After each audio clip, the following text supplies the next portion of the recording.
I would like to welcome you all to the Building a Resilient Future, a multicultural integrated space, child, youth and family and community conference.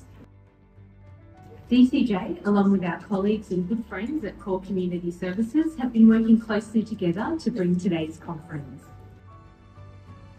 This conference is a unique opportunity to learn from experts in the field of child, youth and family and community services.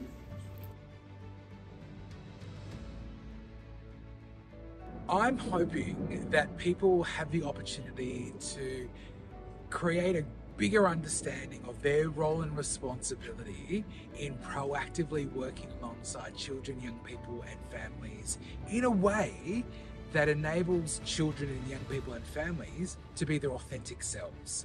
One of the best ways that we can do that is by practicing cultural humility, where we are also on a learning journey with the people that we work with, and we create safe working spaces for people to bring their authentic selves. So today's really about trying to ensure that people in particularly multicultural communities, service providers, frontline workers get an understanding that elder abuse and the abuse of people with disabilities is something that affects all communities, and have the confidence to have the conversation about what abuse is, how we can address it, and the sorts of supports and services that we need to be able to make people's lives safer in their communities and in their families, but particularly for the multicultural communities. I came to the conference hopefully just to learn new ways of looking after the people I care for. I work with a lot of culturally and linguistically diverse people, and I want to be able to look after them better in a way that is safe and appropriate for them.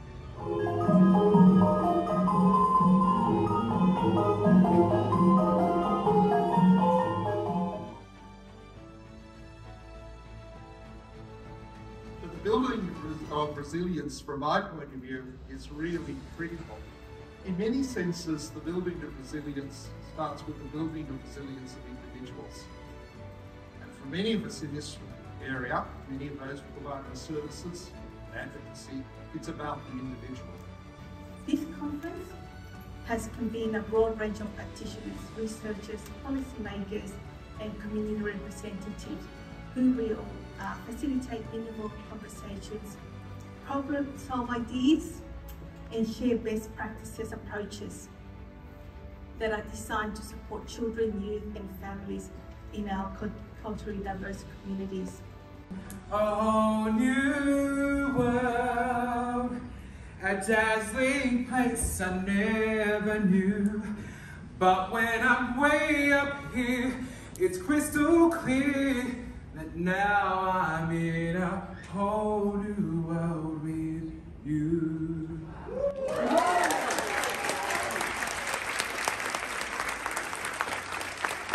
And in that moment, I was on the run from the police.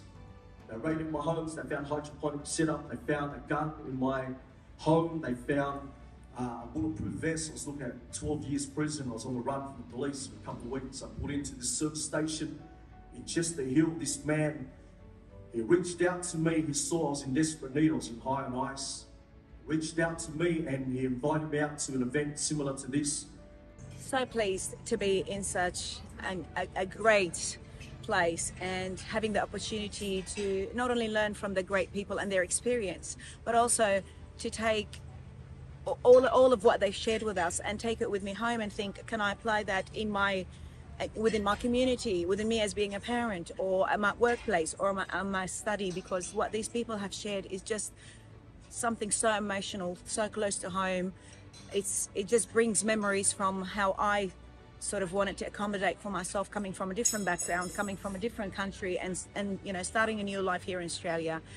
I've learned about cultural humility. That's a new concept that I am definitely hoping to introduce into my practice and my care of people. I think today is a very clear example that there is a real willingness in multicultural communities in southwest Sydney to have a conversation about the hard issues, conversations about abuse of children and families, of older people and people with disabilities, and a real commitment to try to ensure that their communities have an understanding of the issues, and then also to respond in effective ways. But most important, there's a real desire to create safe communities right throughout this area, no matter what the cultural differences might be.